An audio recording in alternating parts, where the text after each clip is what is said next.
आप लोग खैरियत से होंगे। आज हम हाजिर हैं एक और मुनफरिद वीडियो के साथ। वीडियो की जानिब बढ़ने से पहले हमारे चैनल को सब्सक्राइब, लाइक और शेयर कर लें। शुक्रिया।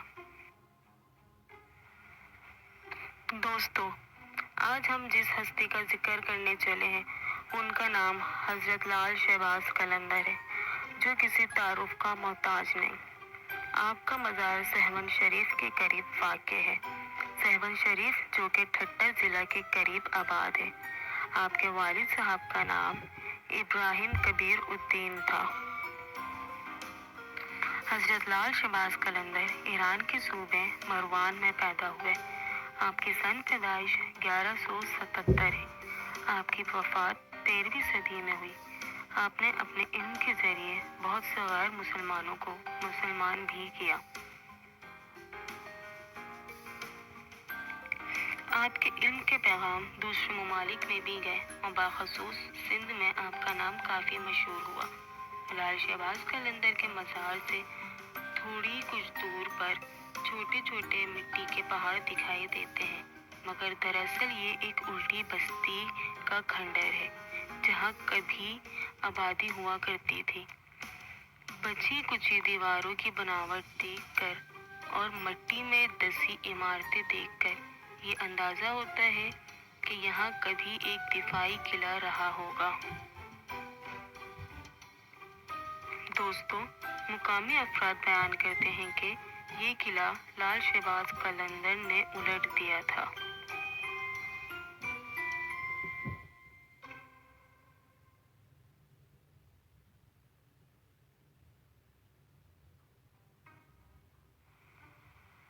जब लाल शहबाज कलंदर सिंध तशरीफ लाए तो उनके साथ उनका एक साथी हुआ करता था जिसका नाम हजरत सिकंदर बोतला बहार था। जहां आज लाल शहबाज कलंदर का मज़ार है, वहां वो मुस्तकिल रहा करते थे। उनके साथ उनका साथी भी रहा करता था। उस जगह के करीब ही एक किला हुआ करता था और उस किले के राजा का नाम राजा चौपात था।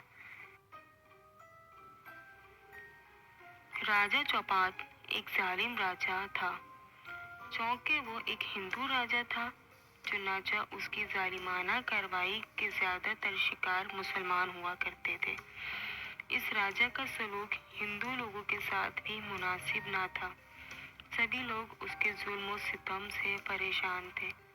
राजा चौपात ने लाल शहबाज कलंदर के इल्म के इतने पैगाम सुने थे कि राजा चौपात को उनसे हसद होने लगा था। दोस्तों, राजा चौपात ने अपने लोगों को हुक्म दिया कि लाल शहबाज कलंदर के अजीज दोस्त बोदला को किले में लाया जाए। जब राजा चौपात ने कहा कि लाल शहबाज कलंदर को छोड़कर हमारे साथ रहो, हम तुम्हें मालामाल कर देंगे, तो सिकंदर बोदला ने कहा कि लाल शहबाज कलंदर मेरे मुर्शिद लाल साईं हैं और उनको मैं नहीं छोड़ सकता। और ये कहते ही उसने एक जोरदार लाल शहबाज कलंदर का नारा बुलंद किया। दोस्तों, ये सुनकर राजा का गुस्सा अरूज पर पहुंच गया और राजा ने हुक्म दिया कि इस गुस्ताख को ज़िबा करके पकाया जाए और इसका गोश्त खा लिया जाए। ये एक वहशियाना इक़दाम था। गोश्त को पसंद ना करने वाली कौम को एक इंसान का गोश्त खाने का हुक्म दे रहा है। सारे वहशी दरिंदों ने उस माजूब का गोश्त खाया और उन्हें ये खुशी थी कि वो एक मुसलमान का गोश्त खा रहे हैं। दोस्तों, इधर सिकंदर बोतला का गोश्त खाया जा रहा था और उधर लाल शहबाज कलंदर धमाल दे रहे थे। अक्सर व बेशतर जब भी लाल शहबाज कलंदर धमाल डालते थे, सिकंदर बोतला पुकारते थे और सिकंदर बोतला फौरन उनके कदमों में पहुंच जाते। मगर इस बार कुछ अलग ही हुआ। जैसे ही कलंदर पाक ने आवाज़ बुलंद की तो किले में छुपकर सिकंदर बोतला का गोश्त खाने वालों के साथ वाक़या पेश आया। उनके पास जो बोटियां थीं और जो देख में बोटियां थीं, सब निकलकर लाल शहबाज कलंदर के पास जमा हो गई اور ایک صورت اختیار کر لی، اور وہ صورت تھی سکندر بودلہ کی۔ لال شہباز قلندر نے راجہ چوپات کو بلوایا اور اسے دکھایا کہ میرے مرید کو تم نے قتل کر کے اپنے ساتھیوں کو کھلا دیا تھا، مگر دیکھو اس کا جسم اکٹھا ہو گیا ہے۔ راجہ یہ دیکھ کر حیران اور شرمندہ ہو گیا تھا، پر ندامت کا ایک بھی لفظ نہیں بولا، اور کہا کہ میں نے ہی اس کو قتل کیا ہے، کیونکہ یہ میری بیٹی پر عاشق تھا، تو میں نے بدنامی سے بچنے کے لیے یہ کیا۔ اور لال شہباز قلندر پر اور ان کے مریدوں پر طرح طرح کے الزام لگا کر قلعے میں واپس چلا گیا۔